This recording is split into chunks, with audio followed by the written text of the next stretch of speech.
Okay, I think it's recording now. Right. Okay, then let's go. Lovely. So, hello. This is TAFSIG Interview with Dr. Maxine Gillway. I'm Jo Kukuczka, and I'll be talking to Maxine about her work on academic teachers' beliefs in action in feedback. So before we start the questions, Maxine, thank you for being here with us. Very welcome. I'm trying to change the slide now. Here we go. If you could tell us a few words about yourself first. Yeah, so that's me basically, and I've been at Bristol since 2008. Came back to the UK after 21 years overseas, my early EFL and EAP career. Started EAP in Turkey back in '94, you can see there, and was a teacher and head of curriculum and and testing. And then changed to the UAE, a national university there, and again started in the teaching level, became a coordinator within the language department, and then moved to a curriculum development coordinator working with subject tutors in maths and computer science and Arabic as well as English. Came back to the UK and went into FE, Gloucester College for a couple of years, and then came to Bristol. And again, I began as a coordinator and then became deputy director and director for 5 years now. And during that time, I fit in an EdD. So I started back in 2014 and did sort of talk courses. Wonderful. I do recommend the EdD at Bath, a bit of plug there, because they have summer and winter talk courses, which were fantastic. So you got to meet people from all over the world, and that was the best bit, exchanging ideas. And then eventually got onto the research inquiry, which was about this issue of teacher beliefs and the interaction with the feedback experience. Yeah, and you can see there my link to BALEAP as well. I've been active in BALEAP since I came back to the UK, and I didn't know about it when I was working at EAP overseas, hence the push during my period as chair to really make BALEAP a global thing, which Sarah's is taken up and moved much further. Well, it looks like you have succeeded, yeah. And I don't know how much of this introduction is necessary actually for our listeners today, but there we go. Thank you. Well, that's like me. I said, yeah. Thank you ever so much for being with us today. Okay, so to the first question, which I'm realizing is now kind of covered with the video. Okay, so the first question. I can see it. Okay. Lovely. Can you give us a brief overview of your doctoral study on academic teachers' feedback beliefs in action, and more specifically, what you researched and why was it important? Okay, so always starting with the why. That's my way. Going back to the time that I started my research study, the University of Bristol had just introduced this assessment policy, which aimed to, shall we say, standardise feedback practices across the university. And I had done as part of my EdD, one of the earlier assignments, sort of something that became the pilot study, which looked at the feedback practice of 2 EAP pre-sessional tutors in our institution. And despite all the work that I was doing as sort of deputy director at that time to talk about feedback and to standardise feedback, the what and the how, these 2 teachers who were temporary teachers for the summer were doing totally different things, although they believed they were doing what I was asking them to do. And it came down to the fact that they had very different backgrounds. One had come into EAP through the traditional sort of EFL route, another had come in through a coaching route. And so they were interacting with the texts and the students in the oral feedback in very, very different ways. One as a reader, one more as a teacher. And this sort of got me interested. But rather than do further research for the actual research inquiry, the actual EdD study within my centre, I decided to go wider and look at the whole university again, because of the practical problem that we were having. Because a part of our in-sessional work, we unpack the feedback that students are getting from their content lecturers around the university, and we work on what they have to do, their moves and their mechanics in response to that feedback. But a couple of classes had to be cancelled because of the lack of, or poor quality in inverted commas, of the feedback the students were getting. So I was really interested in why. And all the literature is saying there's a lack of standardization in feedback. So I wanted to sort of get below the surface. I am very much into beliefs. Looking back in my history, even when I was doing Delta many moons ago, I was very interested in teacher beliefs. So I wanted to look at not just, what do you believe about feedback? What are you doing? What's the difference? But really sort of exploring the much more complex tapestry of beliefs. And I guess that's going on to the next question, isn't it? Yeah, let's move on. Yes, it's fantastic. Yeah, so how I did it, I guess I need to say in this one, didn't I? So my study was sort of case study of these three, one scientist, one applied scientist, one social scientist, although they very much did not represent their discipline. Okay. I found this on the web for what is 311 scientists. So that's Alexa talking to me. My Alexa does it too. She knows better. Okay. So these three case studies, and I interviewed them, so a structured interview to explore their beliefs, not about feedback, but about education, about higher education, about the student-teacher relationship, and then about assessment and feedback. And I sort of analysed that using NVivo and looking for themes. And then I went back to them and sort of explored some of the gaps, the absences that I was seeing. I suppose that came later, actually, because what I then did is use the think aloud technique. And I listened to them. They recorded, so I wasn't with them. They just had my little tape recorder, and they recorded themselves giving feedback. And the uniqueness of this study was that we did it over a year. And so they recorded themselves giving feedback in a variety of different situations with different cohorts, different levels, different tasks. And I was also able to record some oral feedback sessions, both one-to-one and group. So compare mode as well as task as well as level, and different circumstances throughout the year. And I think that was really important because it enabled me to look at the interpersonal sort of consistency, if you like, the changes, the differences, as well as the intra. So the other way, the inter between the disciplines and the intra between, within the person. I think I got them the wrong way around there, didn't I? So, so that think aloud technique, I think, gave a lot to the study. I think that's probably enough about that. Yeah, I think this is what struck me the most. I think I told you that over the email. That table you had, I can't remember which page of your EDD now, but there was a table where on one side you had what the teacher was thinking when they were providing, when they were reading students' work, and then on the other side was the feedback they actually provided. Yeah. That was the fascinating thing. That's where the theoretical angle came in. I discovered critical realism and Basker's depth ontology. So looking at a sort of a stratified view of feedback, and also the concept, the critical realist concept again, which links with linguistic analysis of absent. What's absent is really interesting. So so they often would manage their emotional response to the text, because in effect the text is the product of their teaching. So you do have an emotional response to it in a way, and they were very sensitive in not wanting to upset the student with negative feedback, and all of them sort of aimed to be positive, claimed they wanted to be positive, but that positivity was influenced by the mode. There was a lot more positivity across the three cases in the oral mode, a lot of softening, a lot of praise and encouragement, than there was in the written mode.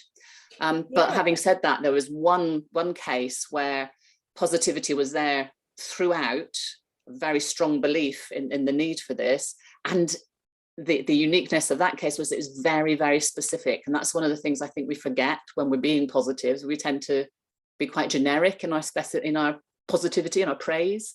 So one of the findings is very much, don't miss the praise, because even though you think you want to give it, do you just think it or do you give it?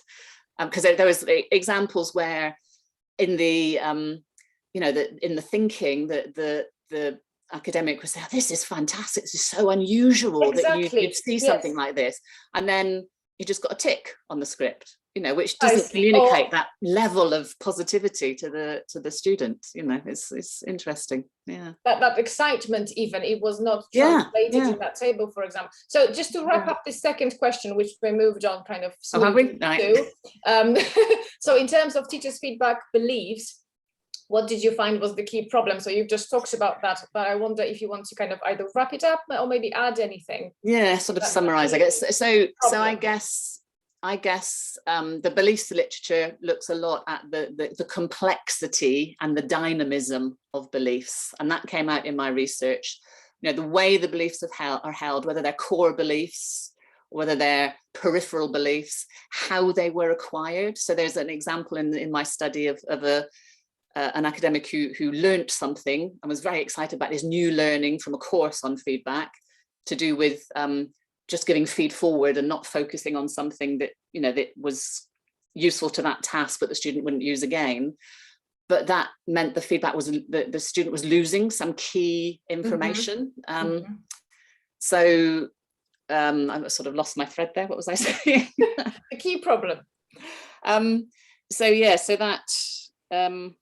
I was going through that example. Now I've pause it here and cut it. Yes, never mind. No. So that was the key thing. It was the complexity of it. Yeah, complexity of it. And not just the complexity of the beliefs. So some beliefs would stand up to constraints in the circumstances, so they were so strongly held, but others would just sort of struggle to emerge. So I've got this concept of some beliefs, emerging and flourishing in certain circumstances, but other beliefs being either consciously or unconsciously held down, held in check. I talk about a veil, when you're doing it purposely, or a mist when you can't help yourself, and things come through.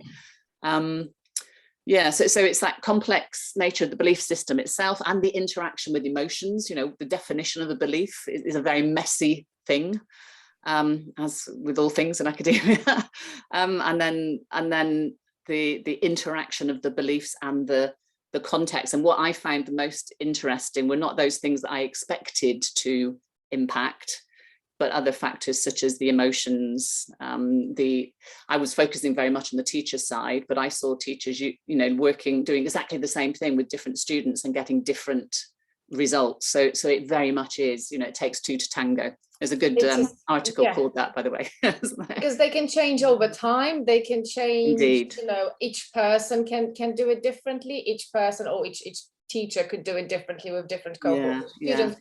A lot of things going on. Okay, lovely, thank you. Let's move on to the third one. I think we could carry on here probably for hours. Number 3, what did you find can or should be part of the solution here? Can you offer some recommendations for teachers and for the institutions, maybe? So and for students, so I think for students, institutions, the literature, my conclusion very much was we shouldn't be aiming for standardization. I used to be a tester in my formal life, as you saw at the beginning. I'm very much a teacher at heart, and I see feedback as part of pedagogy, not as part of assessment. And in pedagogy, we talk about differentiation. Yes. Why aren't we doing that in feedback as well? We need to be differentiating in our feedback and inviting the student to take part in that dialogue and identify their needs and the mode and all those things that we could potentially do, I think is really important.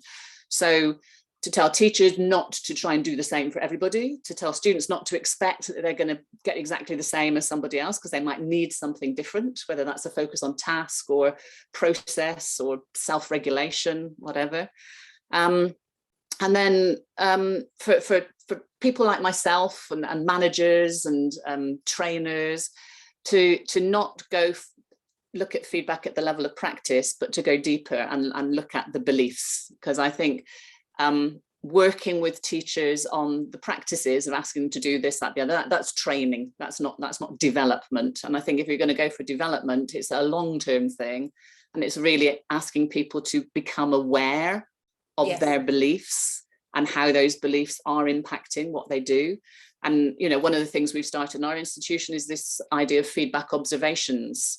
So actually look, because feedback is one of those things that is sort of hidden, you know, another occluded genre, if you like. Yes.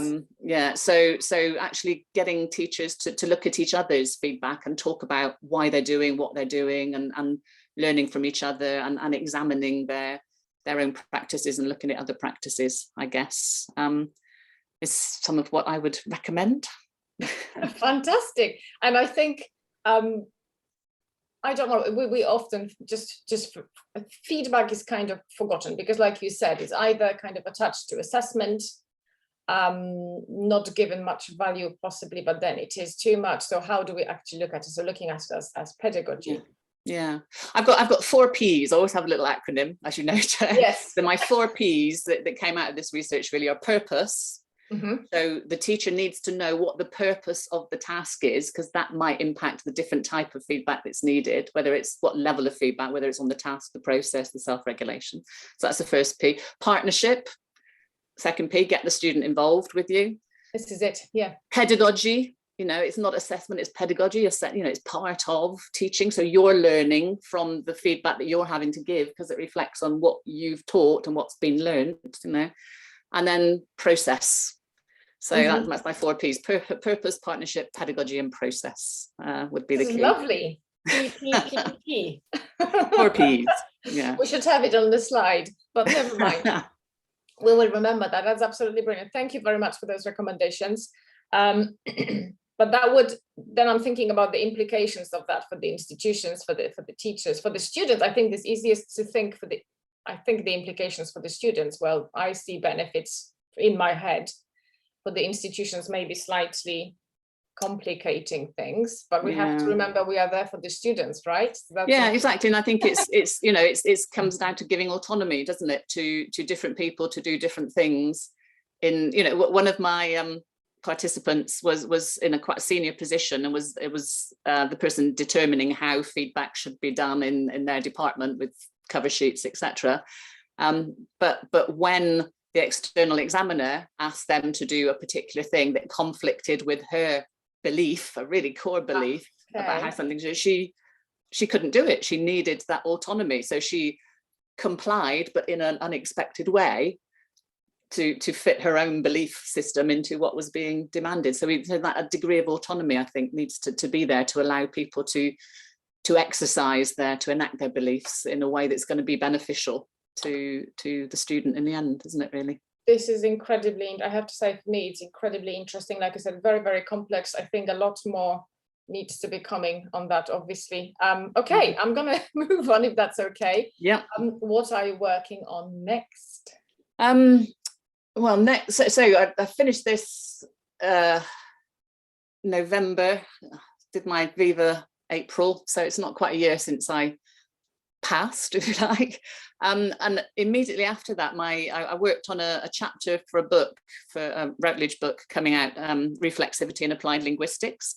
And I wrote a chapter with my EdD supervisor that we've just finished, and it's you know, be coming out soon, about collaborative reflexivity.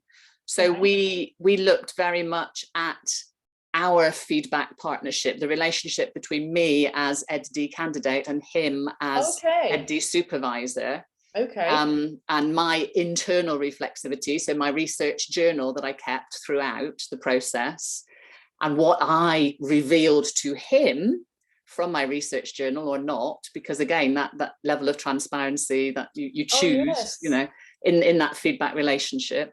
And then looking at the emails and things that we exchanged, and the interviews, the conversations that we had, to look at how that collaborative reflexivity, that external and the internal conversations came together, and, you know, produced a useful relationship. So that might be quite interesting, because it has, you know, it's a little bit to do with the power dynamic, because that, you know, this person, I was reflecting, and I was writing this thesis, as we do, not for a supervisor who's an expert, but also I had David Carlos is my external, who's you know, very prolific publisher and writer on feedback.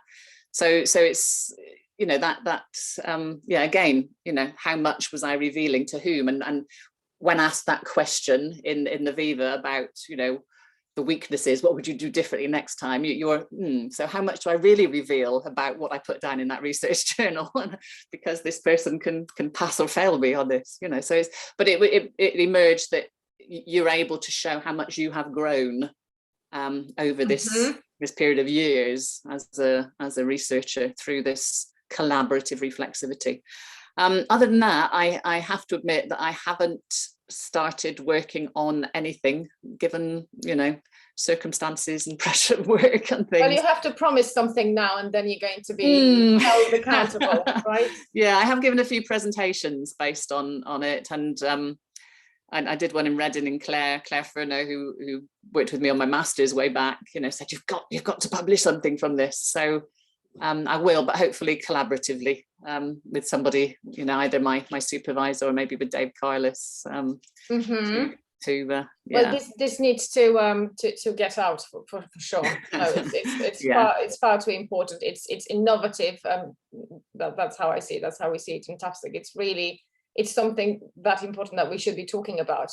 When I think of beliefs, it's like, what can I do about my beliefs? You know, you kind of proven that we can do something about beliefs but first we have to realize that something has to be done. So I just need to find a focus and find a collaborator and go ahead with it. So thank you for the encouragement, Jo.